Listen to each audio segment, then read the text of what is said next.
Hey guys, I'm Chris Hearn with Tennessee Wildlife Federation's Hunting and Fishing Academy. Today I want to talk to you about trailers for skirted lures. So there's a lot of different lures out there that take skirts. You know, you've got your vibrating jigs, swim jigs, spinner baits, buzz baits, all those type lures. I like to use some type of a trailer with it. And what I'm talking about is just a soft plastic that kind of adds a little more realism and motion to what the lure is already doing. And there's a ton of options laid out here is a bunch of different ones, and it really comes down to which type game you're wanting to mimic. And then also, and probably the most important thing, is depending on what lure you're putting it on, you just don't want to impede the motion of the lure or the lure impede the motion of the trailer. So you want them to kind of both be able to function as they should when they're attached like that. So, you know, if you're throwing a bladed jig and you're throwing something like this mini scrub, I know that the water and the vibration put off by this blade is not going to affect the way the mini scrub's tail flick back and forth. So I normally try to at least match the color of the lure with the trailer. But again, there's a lot of options out there, anything from small swim baits, crawls, you know, just regular grubs, single-tailed, double-tailed grubs. But there's a lot of options out there, but just remember, you want each one to be able to work independently when you put it on there, and hopefully that'll help you catch some more fish. I want to talk to you about one of the ways to present lures into thick cover. So we've talked a little bit about different methods of casting: overhand, sidearm, skipping, and then this is what I'm going to call pitching. And it's actually almost like you would expect. You're using your wrist and the rod to pendulum this bait, releasing it at a certain point, and you can really get specific on where you're making your cast.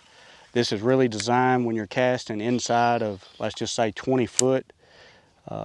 You can be very precise, it's very efficient, and you can see how soft the presentation is. We're just barely making a ripple and not disturbing the structure that we're throwing at very much at all. So this technique is very helpful when you're in close quarters, tight cover. The second method that you'll see people use a lot is going to be called actually flipping, and this is done at even closer quarters. We're going to pull some line out, and we're never even going to flip the spool free. We're just going to release.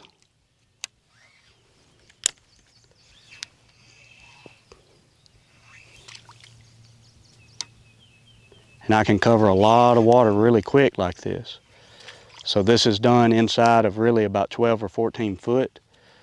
I can just pick my points where I'm wanting to fish around cover, pop it a couple times, pull it out, make another flip. So here's some tips. Hope it makes you more effective when fishing around cover. I want to talk to you about choosing the right spinnerbait, specifically the blades that are on the spinnerbaits. So there's a ton of options out there, anything from single to double, triple blades, different shapes, sizes, and I just kind of want to talk through what each blade is and what it's designed to do. So basically a spinnerbait uses two different things to draw fish to it. It's using vibration in the water, and it's using the flash that fish can actually see from a distance. So the first blade I want to talk about, this is a Colorado blade. You can see it's a rounded blade. It's known to cause a little bit more vibration in the water and really draws the fish with that. So in murky, more stained water, this is what I go to. I go to like a number 5 or a number 6 Colorado blade. And also I normally want to go to a little bit darker color skirt and trailer in those situations. The second type is kind of on the opposite end of the spectrum. This is a willow leaf blade, long and narrow. This particular spinnerbait has got 2 of them on it, so you could get them in a single or a double. Sometimes you'll see a Colorado blade above a willow leaf, but in general, when you're looking at a willow leaf blade, it don't put out quite as much vibration. When you're reeling that bait, it comes through the water easier, don't have as much resistance. And this is more of a clear water application compared to the Colorado blade. The third type is going to be an Indiana blade.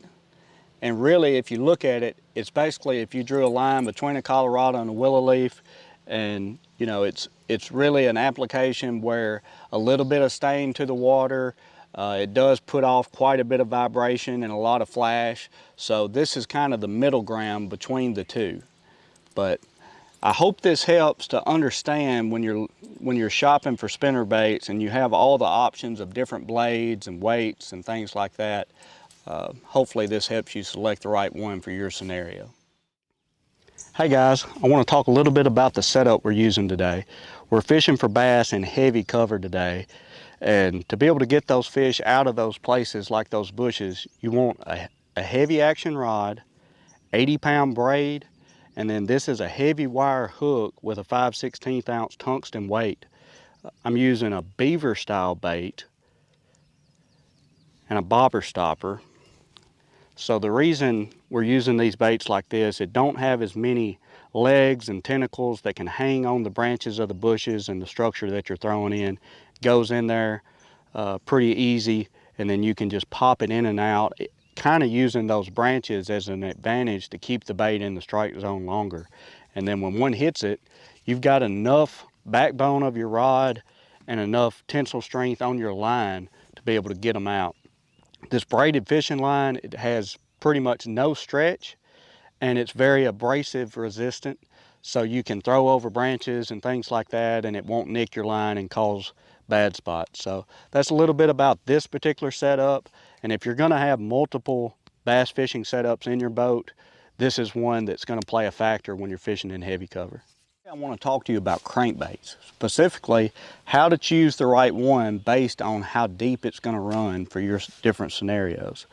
In general, when you're looking at the bill of the crankbait, the shorter the bill, the shallower it will dive. If you look at one like this is a 3.5 short little square bill on it, compared to this where it's going to dive about 15 foot with a long bill and anywhere in between. Normally on the package, it's going to say the depth in which it will dive down to.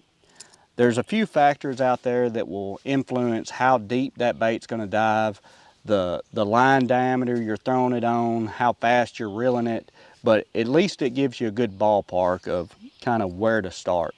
And then also there's lipless crankbaits out there. This bait is going to sink, and then once it gets down to the depth that you want it to run, then you just start the retrieve. If you retrieve it real slow, it'll stay in the water column that depth or maybe even dive deeper. And if you're wanting it to climb up the water column, you could always raise your rod tip high and reel a little bit faster and kind of pull it up from the depths. But hope this helps you choose the right crankbait for your unique scenarios.